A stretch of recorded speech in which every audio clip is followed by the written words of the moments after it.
Good afternoon. Welcome to Sports Today. New day, of course, for India after an insipid, horror-struck opening day to this Headingley Test versus England.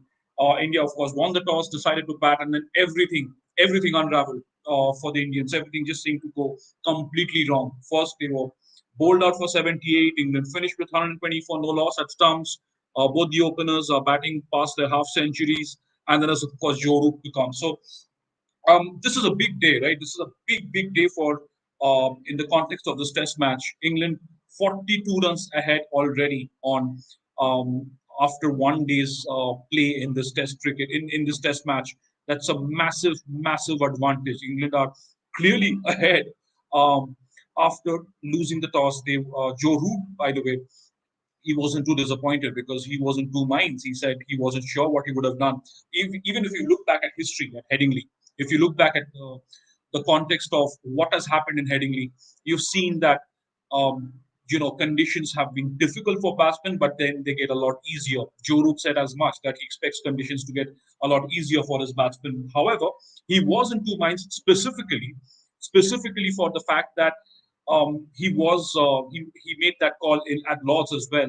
Probably tempted by those 15-20 minutes of drizzle before the start of play at Lords, and it backfired for Joe Root at that stage. India endured the first half hour, first 1 hour. The openers Rohit Sharma and KL Rahul were very patient, leaving everything outside the off stump. But it wasn't the case at Headingley. You saw KL Rahul, that expansive drive. James Anderson was crafty, really crafty as ever, and he got the better of the Indian openers after he had been frustrated at Trent Bridge at Lords with the Indian openers leaving everything outside the off stump patiently. And he really turned it around at Headingley. And what a spell that was from him, getting the wickets of Virat, KL Rahul, Pujara, Kohli, which just really unsettled that Indian lineup. And by the time India bowled, there was very little assistance for the Pacers. And you've seen the England openers, Rory Burns and Hasib Hamid, just growing in confidence. Also, touch disappointed probably with the body language of the Indian Pacers last night, of the Indian fielders around. You've seen them a lot more. You've seen them to be a lot. You've seen them a lot more fierce. You've seen them a lot more competitive. Yes, they were bowled out for 78. Yes, England have a lead of 42 runs. But can Virat Kohli and Ravi Shastri pump the team up? And can you see a much more spirited performance? It is. I know what I'm going to say might sound a little ambitious, might sound a little adventurous, but I somehow feel with this Indian team, it's still not over. It's still not over. From what you've seen, from the evidence of what you've seen in particular Test matches. Look, even at Lords, they bounced back from a dicey situation. From look back at the victory in Brisbane, you would have seen they were down and out. They were probably only looking to draw the match, and they chased down a big total on the final day. So with this Indian team, we never really count them out. It was a bad day.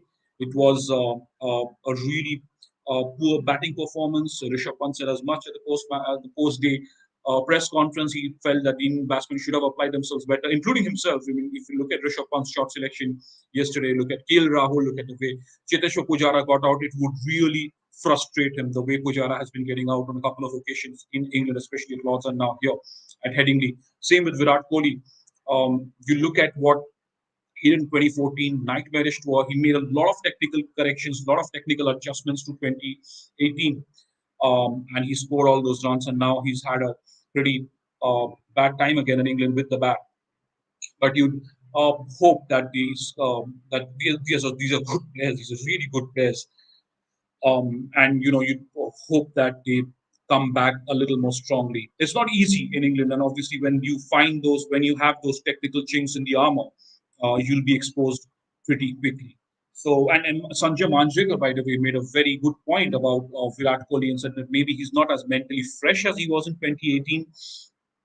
This is what he said that Sanjay Manjrekar feels Virat Kohli has an obvious weakness, and this is what he said, and I quote: "Unlike so many greats of his league, Virat Kohli has got a very obvious weakness. All the greats, the Tendulkars, the Gavaskars, and the Viv Richards didn't have one obvious weakness. Every time that gets exploited, Virat Kohli gets found out." That's what Sanjay Manjrekar told the host broadcasters after India was shot out for 78. He's he also said that it's not that he's getting out in different ways like Ajinkya Rahane does, and I'm sure it's starting to bother him. The reason he got those runs in 2018 was because, and listen to this carefully because Sanjay Manjrekar makes some very important points here. He says the reason he got those runs in 2018 was because he was cover driving beautifully or pulling it superbly like he was in Australia against Mitchell Johnson. That also happened in 2014-15. It was also it was all about leaving the ball, which he was doing something he was not accustomed to. It requires a lot of mental effort. I'm just starting to feel that maybe the mental reserves that he has is as fresh mentally as he was in 2018, and that big challenge of seeing James Anderson through and leaving ball after ball. He's not leaving as many balls this time, and and that's something Virat Kohli has himself stressed on. You know, shedding your ego and batting with a lot more discipline and patience in England. It hasn't happened so far, and we all know Virat Kohli is capable of doing that. He scored a lot of runs in 2018 against the same Jamie Anderson. There was, and of course, James Anderson has worked him out beautifully, and credit must be given where due. This has been a stellar performance. But now the focus will be on the India Pacers. The India Pacers, again, they have really worked magical situations out, right? They've just taken the team out of the rut on so many occasions. And these four, just with Bumrah, Ishant Sharma, Mohammad Shami, and Mohammad Siraj, they have it in them to pull off maybe another another magical trick out of the hat somewhere. A lot of comments coming in. I'll just go through them one by one. Deepthi Bhaskar is, I wish to raise yesterday. Is it possible? Not able to digest what happened. Deepthi, it is possible. I feel it is possible. It is easier said than done. But like I said last night at the end of the game, at the end of day one, that India need to be a little more proactive. Probably you'd see some better body language from them. Understandably, they were shot out for 78. Wasn't a very happy dressing room. You'd expect the India Pacers to come with the tails up. Words would have been spoken in the dressing room. There would have been something motivational from Kohli or Ravi Shastri.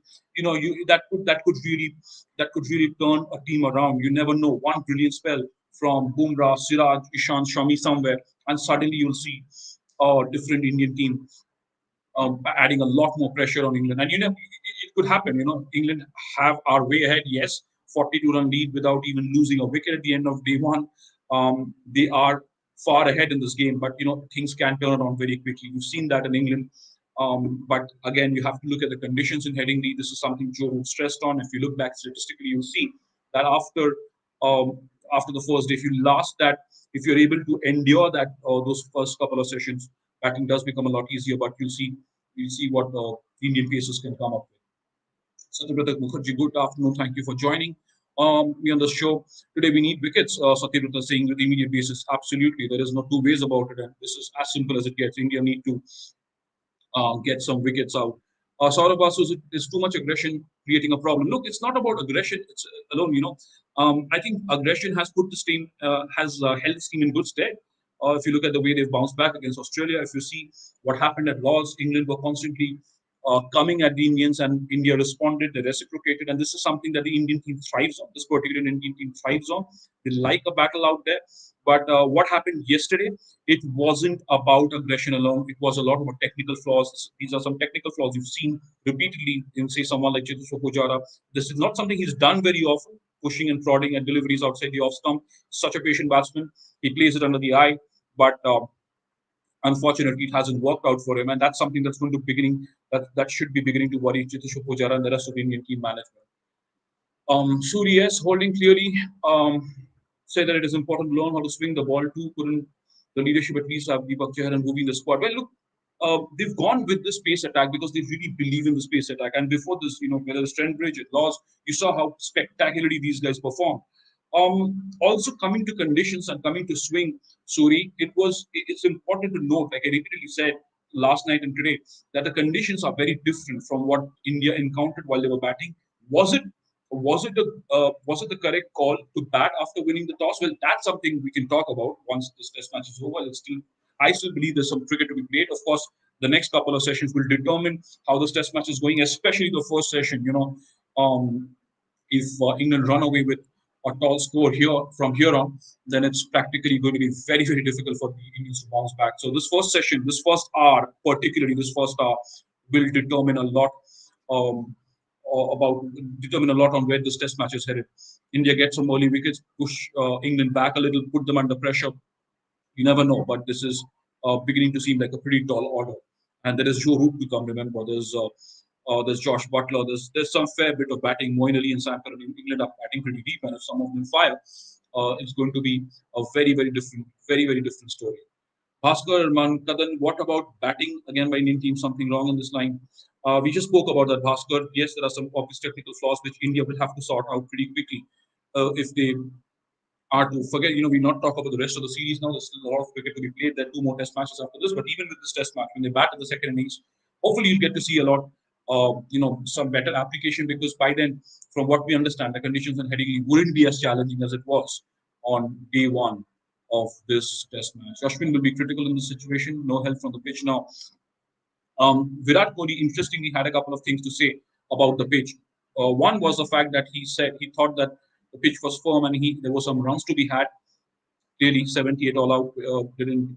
That's not what he would have. That's not what he would have dreamt of. That's what not what he would have imagined in his worst nightmare. And also, he said the other thing that he said was he felt Ravindra Jadeja would come into play here. But nothing of that sort has happened yet. He's not seen a lot of assistance. He felt that Jadeja would get a lot of assistance from this pitch, but that again, we're only talking about day one. This cricket to be played for 4 more days, and we'll see how that shapes up. But at the cost of repeating myself, India will need those early wickets in the first hour. They'll have to make those breakthroughs, push England back, because if they don't, England are going to run away with this test match, and this is going to be very, very difficult for India to catch up if they don't really jolt and damage the England batting lineup in the first hour and in the first session. There's plenty of batting in that lineup, and Joe Root is in phenomenal form. Well, Pawan Pingle. I'll end with Pawan Pingle's comment and saying good thing is that we can only improve from last night's performance, and I absolutely agree that you can only go up from what went down on day one of Headingley. Can India bounce back? Very possible. Are England ahead, far ahead? Obviously they are. India obviously need wickets, and hopefully, fingers crossed for all Indian fans, they'll be able to do something, some magic. They'll work out some magic in that first half. We'll join you back, of course, very soon. Boria Mujumdar will come back to you at lunch at 5:30, and of course, I will join you at the end of this debate and see where India and England start at stumps on day two. Thank you so much. Do subscribe to Sports Today. See you all very soon.